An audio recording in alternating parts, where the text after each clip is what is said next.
What's up guys, Eric from B-Side. Today we have here a Toyota Avalon and we are going to be installing the wireless CarPlay system, plug and play, very easy to install. Let me go step by step and show you how it's done.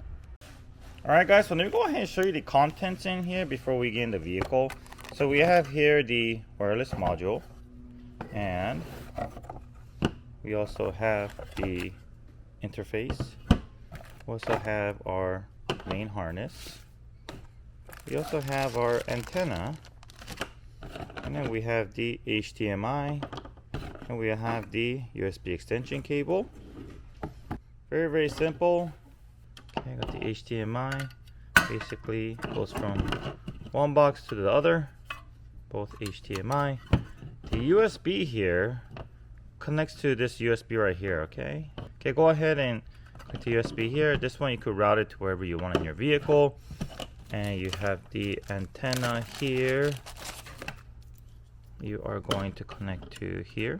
Okay, just go ahead and screw it in. Alright, and then go ahead and connect this. This is a double-sided tape here, so you can mount it anywhere behind the radio. This is the antenna that gives signal for your wireless CarPlay. And we got the main harness here. And in this main harness, you will find few factory connectors. Okay, all this is gonna go to connect to behind the radio. This, all the male side, this, and the female side is going to connect to the harness that was originally connected to the radio. I'm gonna unplug it and plug it here. So if you look over here, this one's gonna be on the bottom right corner of the radio. This is going to be around the top middle. And then once you have those connected to the vehicle, you'll connect this right here. This is the main connector going to your interface. I'm going to connect it over here, just like so. The dip switch will be pre-configured for you if you give us the vehicle information. If you did not give us the vehicle information, you could refer to the instruction manual and they'll tell you how to configure the dip switch. We have these two 3.5mm jacks.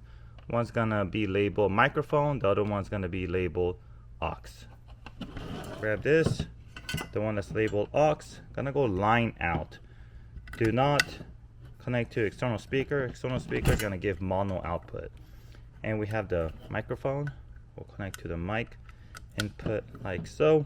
And then the very lastly, we'll connect this power cable.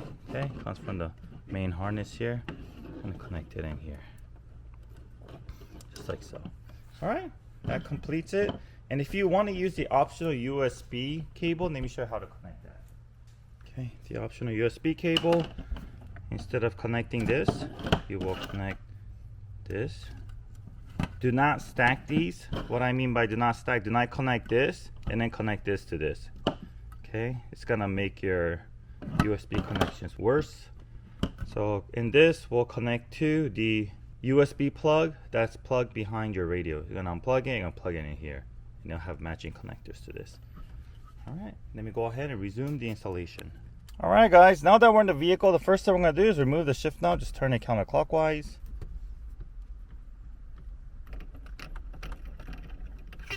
Okay, put it in the location, a safe location, make sure you don't scratch it. Next, we're going to remove this panel piece down here. Okay, just go ahead and use a panel removal tool. Start off from the passenger side. Let me see. Alright. Let's go ahead and pull this out. Okay, just gonna go ahead and set it there for now. And next we're gonna remove this panel all the way across. Alright.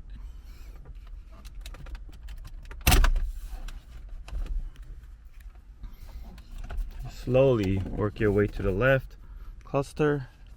Go ahead and pull it out over here too as well. You can use a panel removal tool to assist. Let me move the steering wheel down a bit. Alright, there it is. Okay, you actually don't need to turn on the engine unless you have the electronic one, but this one doesn't. Okay, the latch is on the bottom of the steering wheel, you probably already know. You just push the latch down and then the whole steering wheel will drop. Now we'll go ahead and pull this out carefully. This leather piece here is going to be stuck to this. Let's go ahead and carefully disconnect it. So we're going to go ahead and disconnect this while we pull this out. Okay. Alright, so when you remove this leather piece over here, just put your panel removal under here and just pull up, like so.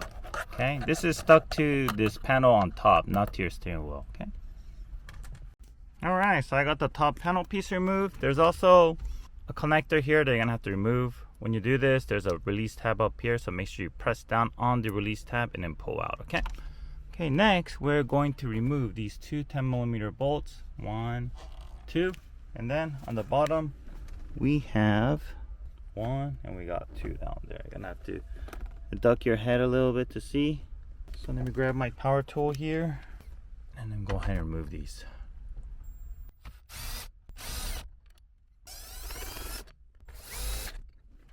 Okay, so once that is out, go ahead and lay some thick towels here.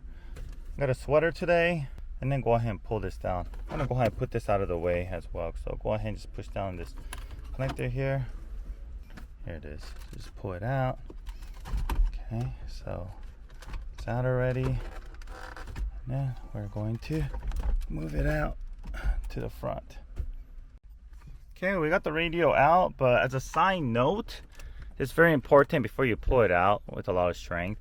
There's this plug here. It's not that long. So this connects to under your radio. I think it's for climate control, and this is keeping your radio from coming all the way out, so you have to unplug this before you do it. How you do that is stick your hand from the bottom, the panel that you removed, and then you're gonna have to just press on the clip and push down. Okay, don't try to do it from the top, or don't try to pull it too much because you might damage these wires here. All right, so once we have this out, the connectors that we're going to be working on is this, and also that one down there. So I'm going to go ahead and unplug them. Just push down on the release tab and then pull out. Avoid pulling on the wires because you do not want to damage them. All right, so once we have that out, let's go ahead and grab our harness. I'll connect them one by one. Alright guys, so we went ahead and connected everything here. It's just how I went over on the other video on how to connect everything. We went ahead and did that. The antenna piece has a double-sided tape on the back, and we stuck it on this piece right here. And there's plenty of room behind this radio for you to fit both boxes. It should be very, very easy. Just go ahead and organize your wires and cables. Make sure none of them are tugging. That they're not pinched anywhere, and that you don't have them tangled up. That will help a lot. And be careful that none of the parts gets disconnected when you're mounting it. And the part that you especially need to be careful is where these HDMI cables go in. You may accidentally give too much pressure here and break this piece off the circuit board, so be very, very careful when you mount it. Make sure when you're pushing the radio back, it's not giving pressure to these spots over here. All right, so then you go ahead and carefully just clean everything up, tuck everything in, reverse order everything we just did, and then I'll show you a quick demonstration. All right guys, so we just finished installing our CarPlay kit. Then you go ahead and do a really quick demonstration. So to go in and out of CarPlay, there's 2 ways. So before you go in, to make sure in auxiliary. All right, first way is get out of auxiliary and go back in. So go out to like FM, go back in, and I'll switch it to CarPlay. To get out of CarPlay, you want to double press the power button. Okay, and the double pressing speed's about 95 beats per minute. Don't push it too fast, it won't register both presses. If you press it way too slow, then there's just too much time between the 2 presses. So I'm going to press it twice again to get in. Okay, and then the CarPlay system will work just as you would expect the normal CarPlay system work. All the swiping action works. All your apps that you have on your phone will automatically get loaded onto the screen. Alright, and then your steering wheel control, track up and down, also works. So let me show it to you. There's a bit of glare, and this radio is kind of facing upwards, so it doesn't help. So hence the quality may not look as clear. Okay, got the steering wheel control working. The volume controls also work. You don't see the volume indicator, but you can hear it. And this is the wireless one. We have it connected wired at the moment. Let me show you how to connect this wirelessly. So this is a screen that you'll see when nothing is connected. Okay. Alright, so what you're gonna do, you're gonna go to settings, you're gonna go to general, go to CarPlay, scroll all the way down, select the MV17W, pair, allow, wait about 10 seconds. You just have to do the setup once. The next time you get in your vehicle, it's gonna connect automatically wirelessly. So here it is. Okay, and to summon Siri, you're gonna long press this. What's the weather, Siri? It's currently clear and Alright. 79. Unfortunately, this will not summon Siri. This is locked to your factory Toyota system. Alright guys, well this concludes the installation demonstration of our CarPlay. If you have any additional questions, you can leave a comment below or you can email us at info@bsonicusa.com. If you haven't yet, make sure to subscribe to our channel and give us a like to help us with the YouTube algorithm. Thank you very much for watching, and I'll see you guys on the next video.